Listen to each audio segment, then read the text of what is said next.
The Digital Photography Cafe show is brought to you by Focus Pyramid, the autofocus lens calibration tool for your camera.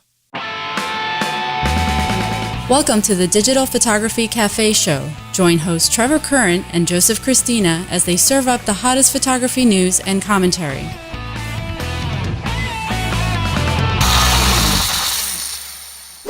Hey everybody, welcome back to the show. This is episode 175. I'm Joseph Christina here with my co-host Trevor Curran. On last week's show, we talked about Nikon's new D5500, NFC comes to the Toshiba SD cards, and Kodak announces a brand new photocentric smartphone. If you haven't watched last week's show, I encourage you to do so. You can find it at digitalphotographycafe.com and our YouTube channel, youtube.com/dphotocafe. Listen with the popular Stitcher, TuneIn, and Xbox Music apps, or subscribe through iTunes or RSS. Hey Joe, we're back. How you doing, man? Good. I'm doing well. It's been a crazy day today for both you and I. It is Monday. Normally we're recording on a Friday, right? But it's just been kind of nuts. And then we tried doing it this morning, and what happens? A mess. You with your snow, me with a car problem. Yeah, we've got a major blizzard coming into the Northeast up here. I don't know, the whole Northeast is jacked. They're saying this is going to be equivalent to the blizzard of '96, which was a huge amount of snow. So we'll see. Yeah. I'm not looking forward to it. Yeah, I think it was on the news. We saw the mayor. It was on there talking. They were gonna stick their trains away this morning. Yeah, no more. Yeah, they need to. It's going to be bad.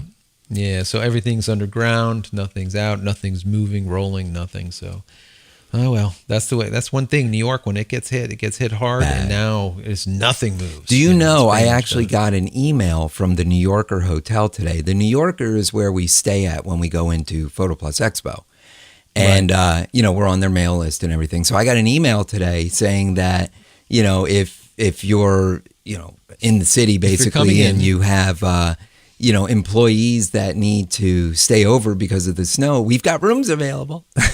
But hurry, they won't last long. Yeah, $280, $320 a night. Yeah, exactly. Expensive. Load all of your employees in here. Load them all up. We'll take them all. Yeah, they'll all be in there like 20 to a room. They'll be layered like Oreos on those beds.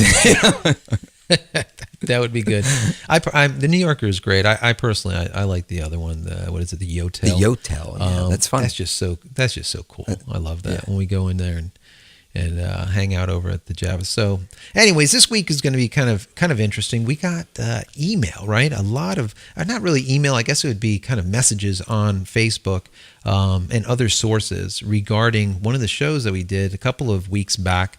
And it's a lot of people have interest now in the Corel package, right? That's kind of an alternative to Lightroom, and it's called AfterShot Pro 2. Right? Yeah, this is good. I mean, the comparison that you did between that and Lightroom, I guess, really piqued a lot of people's interest, and they really want to know more about it to see if it really is a viable solution. So, yeah, we had a bunch of questions come in about that we're going to get to, but first we have one straggler story that really actually is quite interesting to us on a personal level from CES, which is Apple's CarPlay.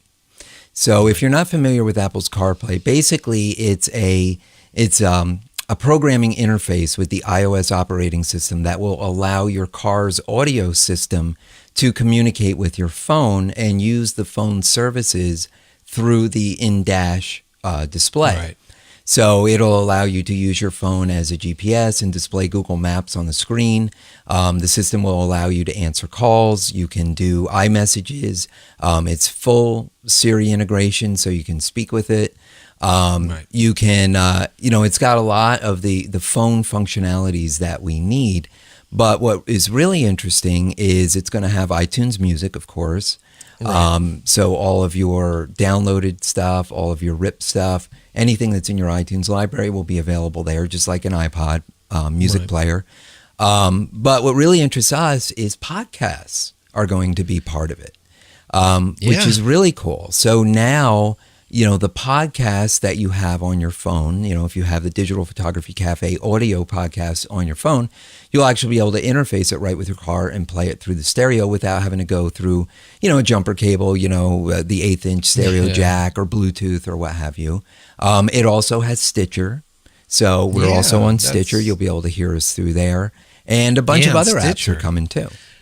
I mean, we've been on Stitcher for like 2.5 years now. People have been listening to us in the car for quite some time. And now that you have this direct interface, I like it. I think it's really cool. They needed to do that. You need more hands-free capability, and this will be kind of that. Basically, it will turn your iPhone into a huge screen. It depends on your car, where you have full functionality right in your car. I like that. I think it's cool. And what's nice too is they didn't just make it that whole planned obsolescence thing. Oh, if you have an iPhone 6, you're kosher, but if you have a 5, then you're SOL. They didn't do that. No. They have either 5 or 6. It doesn't matter which one you have. As long as you have iOS 8, you can enjoy this new CarPlay interface. Obviously, as long as your car supports it. So I like it. I like it a lot. I think it's great. It's another way to kind of listen without having that quote unquote tether like you're talking about. Having that little 8 jacks stuck into your auxiliary. And right. Futzing with your phone as you're going down the highway. Obviously that's illegal in most states. So there's a lot of car companies, car manufacturers that are going to be supporting this in the future. So the big U.S. companies, Chevy, Ford, Jeep, Chrysler. The imports, Kias, Hondas, Audis. I mean, they're on, if you go to Apple's website and look up CarPlay, I mean, there's a ton of supported companies here, but also you're going to have third-party aftermarket manufacturers like Alpine and Pioneer making the head units that you can replace in your existing vehicle, which is really cool. So. Right. I guess the equivalent to, the way all that satellite radio was. They made all the head units compatible with the different satellite radios, XM, and so the same thing, I would imagine. So very neat. Pretty cool. I like it. Pretty cool. Yeah. So let's jump into the AfterShot stuff. And so we want to thank Scott Spain, Dave Lyon, and Jim MD for their comments on Facebook, all referring to our AfterShot versus Lightroom comparison episode. They had a lot of really good questions. Scott in particular, he obviously is a Lightroom user and really wants to look more at the nuances in the comparisons as opposed to more the broader overview that Joe did. So basically, I'm going to run down the questions. Joe, since you have firsthand experience with them, why don't you kind of answer them the best you can? And we'll kind of get in it, kind of shoot it back and forth. I mean, some of the things are pretty straightforward. Some are a little bit cloudy, as you'll see. Yeah. So they were asking about localized adjustments. Like, how do you create localized adjustments? Yeah, so it's very similar to Lightroom. The one thing that changes in comparison to with Lightroom, you would let's say you click on a brush, you're making a modification, you click somewhere on the screen, and you end up with like a dot, and that dot will be associated with that specific correction that you're doing. And then you want to do a different correction, you go and grab another pen tool or whatever you're using to make that correction, and you click another spot. Now you have another dot. So let's say you're doing healing here, and you're doing some vignetting here, or some correction of color there. You might have 1, 2, 3, 5, who knows how many dots all over the face or whatever the picture is. With this program, with AfterShot Pro 2, what it does is it does something more in line with, let's say, Photoshop. Everything that you do is based on a layer. So you have your main layer, and that you can do all of your modifications to. And then each time you make a selection, or you're doing, let's say you're using your brush tool or some other tool to do something, it creates a new layer. So the one thing that I do like about this, Trev, compared to the way Lightroom works, and I don't want to really compare contrast the two, but I just want to kind of give you a comparison because I know a few of them I know are working in Lightroom. what's nice about it is you can go and rename these. So let's say you're doing a modification on eyes and you're changing the color and you're lightening. You can actually type in there, this is eyes, and then label that specific layer.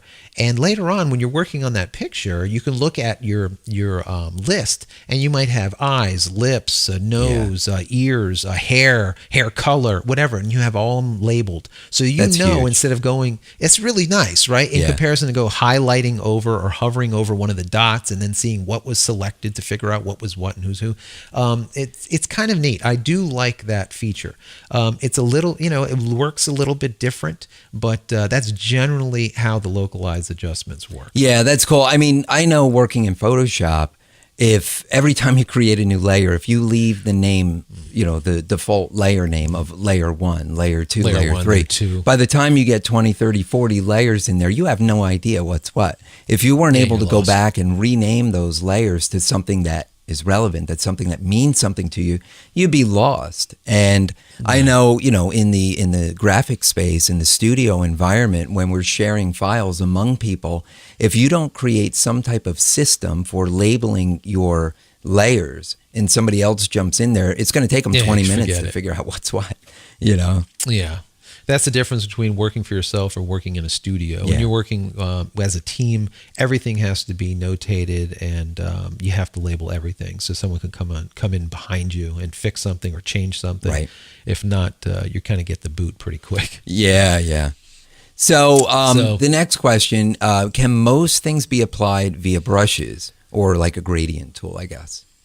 Yeah, pretty much. The way it works is you have your little brush tool, but then you also have a couple of other tools where you have like a polygon type of thing. You have square, I think it is. You have different types of shapes besides just a standard circle. Okay. And for example, with the circle, you have your inner part, and then you have your fade that kind of feathers off to the side, and you can control both of those just like you would in Lightroom. The same type of thing. But yes, you could pretty much control everything with these brushes. Now, gradient tool is a little bit different. You do not have that linear gradient tool that you have in Lightroom. So you have to kind of figure something out when it comes to that because you don't have that functionality. Right. I know doing your research on it, you found that there in the first version of AfterShot, there actually was a plugin available to do this. But in AfterShot Pro 2, that plugin is not, I guess, technically compatible because of the bit, right? Yeah, so what happened, Trev, was, they went from 32-bit, and then Corel turned into the 64-bit version. That's what they made. So a lot of the folks that wrote the plugins, now remember, these are plugins. They're not like script, like little, things internal. It's an actual plugin. It's a program off an SDK right from Corel. Right. So they need to go, a lot of these people need to go now and modify it from 32-bit to 64-bit because that's what we're at now, 64-bit. Right. So some of them work, some of them don't. They have a lot of free SDK, a lot of free plugins for it. It's very plugin centric. You can do a lot of different things via plugin. One of them is like watermarking. Right, which we talked about on that comparison show. Yeah. Yeah, exactly. I mean, it seems, I'm getting the impression that when Corel wrote this, they wanted to build in extensibility and have third-party developers be able to create plugins, something to add more functionality, let's say, than just a stack of presets or a correction brush or something like that. So that's nice. I guess the issue is, as with any software, if the platform is not popular enough, will enough developers write software for that platform? Yeah, or how long does it take for this migration from 32-bit to 64-bit to happen? Right. And, that's what it is. Everyone has a finite amount of time, and if they have more, people are looking for it more on one platform over the other, they're going to spend more time there. It's the same thing with the Apple Android thing, where, where do we put our dollars, or where do we put all of our hours? Do we spend it in Android, or would you spend it on an iOS? So it's the same type of thing. Right, sure. But I do like that SDK is out there, and it gives us or programmers the functionality, to do just about anything with it. You could definitely build something a lot more substantial, let's say, add functionality that is pretty cool that you wouldn't be able to get, let's say, through a preset or something. Right. Or they would have to write it in, and if they're not, then this way it gives them ability to do it. So anyways, Trev, I know you have a bunch of other questions. I've got a lot of questions for you, Joe. Yeah, but before you go any further, let's go ahead and hear from one of our sponsors. Are you frustrated with slightly out of focus images when you know your autofocus spot was dead on? It's simply not your fault. From manufacturer to manufacturer, and even lens copy to lens copy, there are slight variances to the exact spot where light is being focused onto the sensor. Finally, there's a product that allows you to compensate for those variances and make sharper images immediately. Focus Pyramid, the autofocus lens calibration tool, is an absolute must for every photographer. If you want to make the sharpest images possible, then you need to take control over your camera's focusing system. With the Focus Pyramid, you can calibrate all of your lenses on your lunch break. The Focus Pyramid makes lens calibration quick and easy at an affordable price. So give your lenses a new lease on life and take your photography to the next level. Head over to focuspyramid.com/DPC and get an additional 10% off just for being a show listener. All right, we're back, and we're going to continue with our questions about Corel's AfterShot Pro 2 and the Lightroom comparison that we did with it a few weeks ago, and just going through some questions. And they wanted to know how the patch and repair and clone tools or options, how well they work, what's available, is it comparable to Lightroom from the retouching standpoint? Yeah, so the way it works is, like we were talking about earlier, it works on layers. So not only are the adjustments on layers, but your edits or your, let's say your clone or your heal is done on layers also, which is kind of cool, because then you can go back and remove them completely and start again if you wanted to. I like on that a specific, on a specific clone or a specific heal. And it works similar. You pull up a little brush and you can kind of go over things. You can either set it to heal or you can set it to clone. Clone I see works, I think, better than heal. Heal, for some reason, for me, gets a little bit soft. It kind of does a little bit too much blurring for my liking, but it's not bad. And if you're working on skin, it's perfectly fine. So it just depends on the situation. Is it good, bad, different? I think Lightroom probably has it a little bit beat in this, with the healing. Clone is probably pretty much the same. Okay. But I do like that the functionality is there for this different layers and stuff in comparison to the dots. Back to the whole thing with the adjustment layers. I do like it. It works good.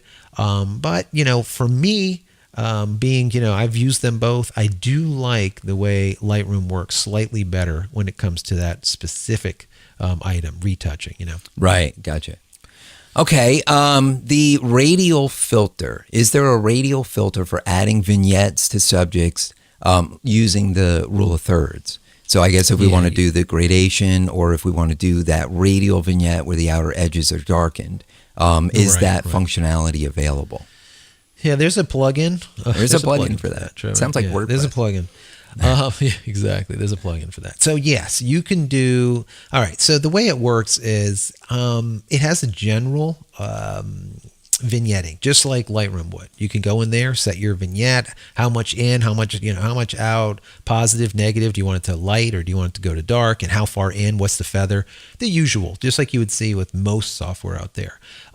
It does not have, like I said, that linear where you can take a line like you do in Photoshop, or in Lightroom, and drag it a certain let's say a distance, and then it'll gradate from that. It does not have that. Okay. That would have to be done through the plugin. But if you wanted to do, let's say, some type of vignetting or gradation on a specific location, you can make a brush that's huge and just tap that location and end up with the same type of result just by making a huge brush and getting it done that way. So it would be a little bit of a workaround, but yes, you can accomplish the exact same thing. Gotcha. Cool. I know lens correction is something that is really big in, I know in Lightroom. I know even in Photoshop, they have lens correction plugins. I know even in Aperture, I believe they had lens correction. So I know this is a big thing, and this is something that, AfterShot needed to bring in there. Did you have a chance to kind of dig into that and see how extensive it is? Yeah, it's pretty huge. I think it has every camera that I've seen. I mean, it's just packed. So it works the same way. It takes the manufacturer, it takes the model, and then it takes the lens, and then it will bake in, if you turn it on, what that correction needs to be. And you can turn it just like in Lightroom. You can turn it on, off, and then you can do variations of it internal. You can also do chromatic aberration. You can do the everything that comes with it. So for me, when I look at it, I'm like, well, does it have it? Yes, it has it. Is it quite extensive? Yes, it is. Does it work? It actually does work. So for me, I would say it would probably be equal between that and Lightroom. And you can control like noise and things like that as well, right? Yeah, you can control noise, you can control color, how it's working from kind of like the bottom up. So nice. It's and having the idea of just being able to turn it on and off, you can see if it's doing something good or something bad. Now I tell you what, Trev, when I take certain photos and I'm using, let's say I'm in Lightroom and I'm taking the 70 to 200. Some of the photos I actually like the way it comes out of the camera instead of how it's corrected. Sometimes when it's corrected, it kind of flattens it out and it kind of just changes the look of the image that I personally don't like. So, people say, well, is lens correction good? Yeah, it's great. But remember, this is an art form. You're going for a specific look. Right. And if it makes a correction and it changes something, and let's say it makes it a little bit more fisheye, then you want it a little more flat, and then maybe it's a little bit too, whatever it is, it's really up to you. It's your artistic kind of vision on what that's supposed to look like, or the way it looked like, what it looked like when you captured it. So, it does have it, and it does work. So if you would move from, let's say, Lightroom to this, you wouldn't miss anything. Nice. And you could do your normal sharpening and stuff like that, I guess, as well, right? Absolutely. And you did say that it gives you a function that allows you to flip the image. Yeah, so for me, many times if you're working on an album, there'll be, let's say you want someone looking in a certain direction because they're going to be on the left side of the spread in comparison to the right side of the spread, and we'll just mirror it. We'll flip it. Well, they have a real nice feature. You just click mirror, it flips the image right around, and then you can just go dump it like that in there, which I thought was kind of neat, just having an on-off button, So yeah, it does have that also, like a mirroring option in there. Nice, cool. All right, so what external editors does this play nice with? So we know that Lightroom obviously allows you to, export your photos over to Photoshop. You can edit them in Photoshop, bring them back in Lightroom, right. Blah, blah, blah. Does this have that capability? What programs can we work in? Is it as fully fleshed out as what Lightroom is, I guess? Yeah. So the way this works is, yes, you can set an export to a specific application. So what it will do is it will export. Obviously, you're not going to be using PSD. It's not, it's not right. Adobe. It's a Photoshop format. Yeah, exactly. So it's not going to be a PSD. It's going to either export in a JPEG, or it's going to export in an 8-bit TIFF or a 16-bit TIFF. Okay. Obviously, 16-bit is going to be huge, but it's kind of nice to be able to have that option to have those big images. So if you want to go large with it in the future, you can. For me, I always edit an image to its maximum size, and then later on, once that edit is done, then I'll go and make it as small as need be. This way the edit was done on the full res, the full size image, and then I can convert it later as need be. Because for me, too often I see photographers, what they'll do is they'll like export like 8x10s or do an edit on an 8x10, but then later on someone says, oh, I need a wall size. I want a 24, I need a 24 by 36. Well, the problem is now your edit is for the 8x10. You're going to have to go and re-edit if you really want to do it right. You don't want to have to do that. And you don't want to blow up a small image to too big of a size and have it get soft or pixel looking. Yeah, I agree. I know whenever I would do any type of retouching or illustration, I would do it huge. I would do it as large as possible and as high a resolution as I could that the computer would be able to support. Because, you're just future planning.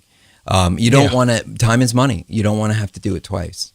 Yeah, you don't want to re-edit again, especially when you put a lot of time into, let's say, a portrait and you're taking off a lot of, skin correction and all this kind of stuff that takes literally, when you're poor level, it could take you an hour to do a portrait. You don't want to go and redo that for sure. No. But yeah, as far as external, I mean, you can export to Photoshop, you can export to Pixelmator, to GIMP if you wanted a free app. But it doesn't really make a difference. And you could do a one-click export also. So it does have that built in. Nice.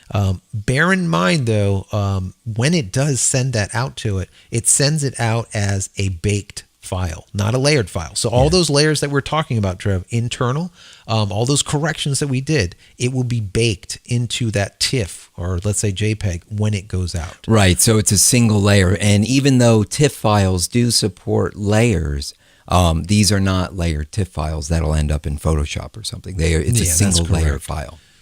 Yeah, and I know we had a question about watermarking, because watermarking is a big issue, and the AfterShot Pro 2 does not have built-in watermarking like Lightroom would, but it does have it as an external app, a plugin, which works perfectly, and so it's really not an issue as far as I can see. Cool.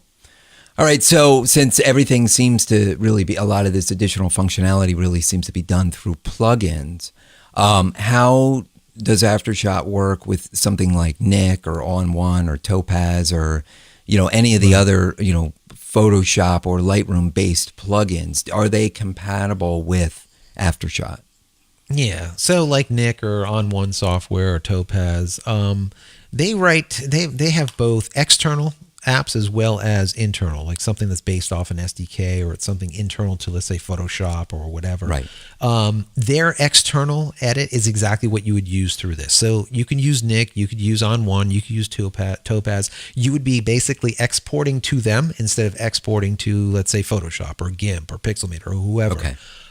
So yes, you can use those through it. Once again, it's going to get, let's say, Nik software, the baked image, and then then Nik is going to give you back their baked image, which you're going to go and edit off. Right. So that's basically how that works in comparison to let's say Nik having the SDK from Corel, and now Nik writing some kind of internal application to it that it does not have. Right. So if one of these companies wrote a plugin using the SDK, then you potentially could add the Nik effects, the silver effects, the black and white stuff to the image as a layer inside of AfterShot if it was a plugin. But since it's not a plugin, since it's being used as an external editor, you are going to be limited from that respect.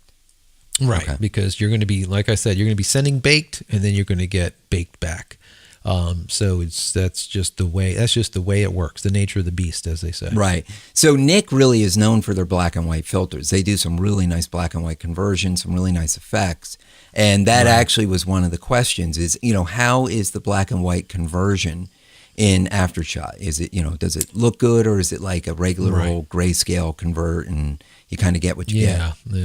Yeah. I'm a black and white guy. I still shoot film sometimes, and I do gallery showings, and I show my fine art. And my fine art is all chemical printed, huge black and whites. Right. So I am the black and white connoisseur. I love black and white, and I can tell you the black and white that's produced with this. It happens in two different ways. One is through the plugins. There's like 3 or 4 or 5 different plugins for creating black and whites, where you have like film texture and grain and all kinds of other stuff, or their internal black and white method of creation. And playing with the internal, I can say that it's really quite good. It gives you the ability to really kind of move things around and get things exactly to the way you like them.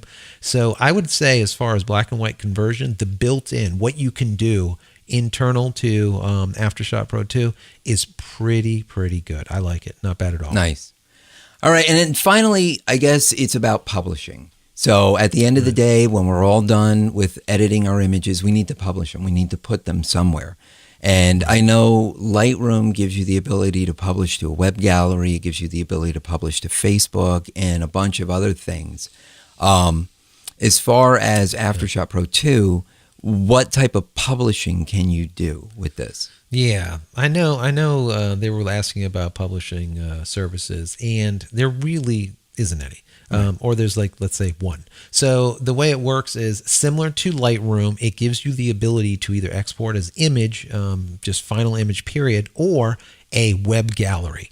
So it's very similar to doing a website, let's say a gallery in Lightroom, whereas they'll ask you, what you want on the page, how big are the thumbnails, what's the maximum resolution, what's the maximum, all this stuff. What do you want? So it generates the HTML and the images and everything, and just upload it to your web server. Exactly. But it does not give you the functionality to go and upload a specific image into the cloud, let's say to Flickr or to Facebook or to wherever. It does not have that service built into it. Or any other services for, let's say, print fulfillment, like like Miller's or White House Custom Color or anything like that. So that definitely something to think about there. Yeah.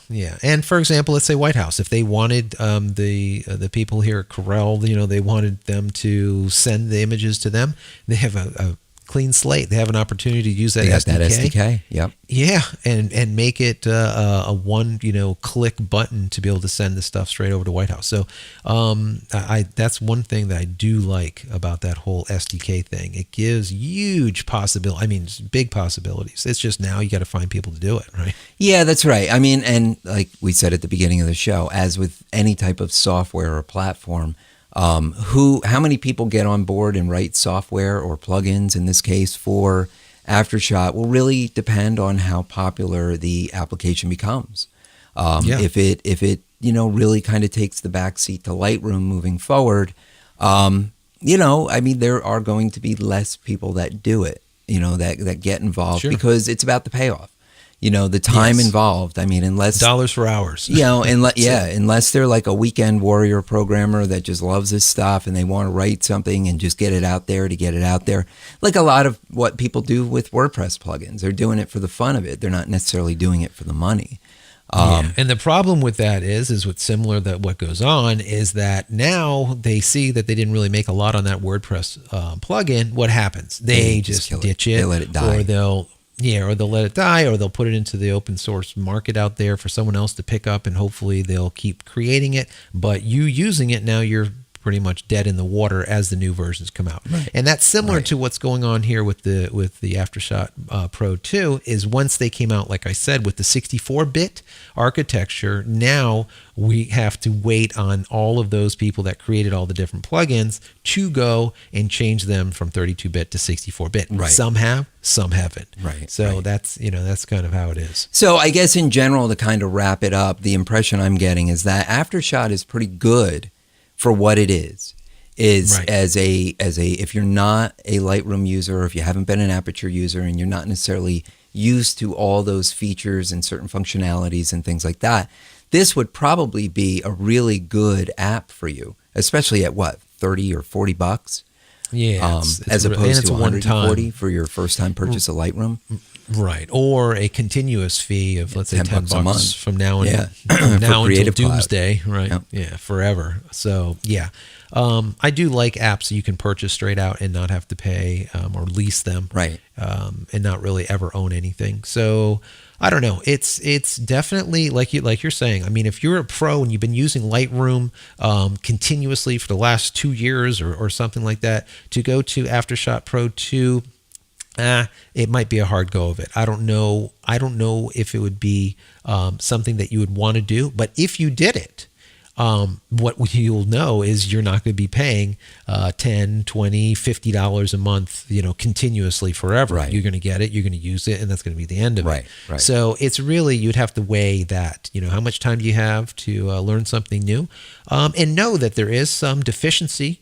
But there's also some things that I actually like better. Right. So, I'm very eager to see what they come up with in the future with this package. It's really quite good. I mean, and if you're an emerging pro or you're kind of just starting out, this might be a good way to go. As you see your needs increase, you may want to switch over at a later date.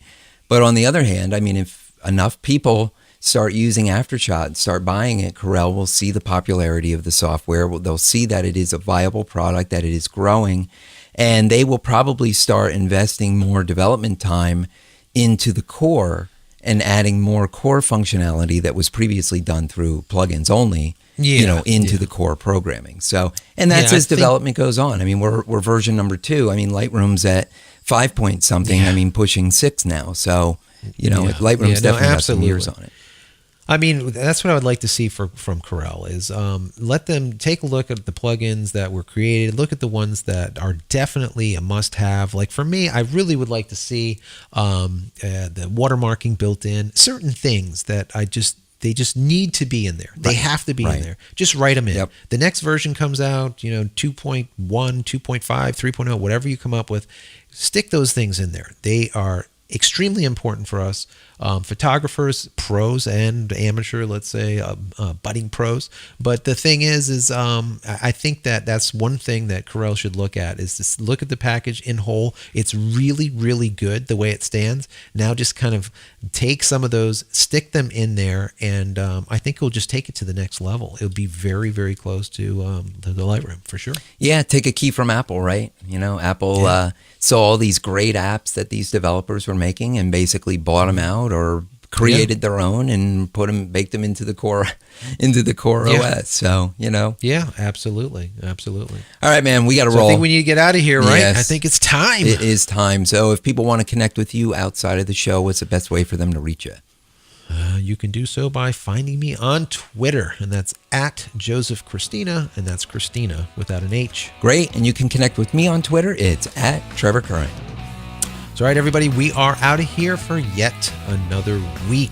You can get all the show notes from this episode by visiting digitalphotographycafe.com/175. And don't forget to subscribe to our YouTube channel, youtube.com/dphotocafe. And we will see you next week. You've been watching the Digital Photography Cafe show with Trevor Current and Joseph Christina. Subscribe to our YouTube channel with any compatible device by visiting youtube.com/dphotocafe. Be sure to subscribe to our audio feed through iTunes, Stitcher, TuneIn, and Xbox Music apps, or through RSS. Visit digitalphotographycafe.com for show notes and to connect with your host.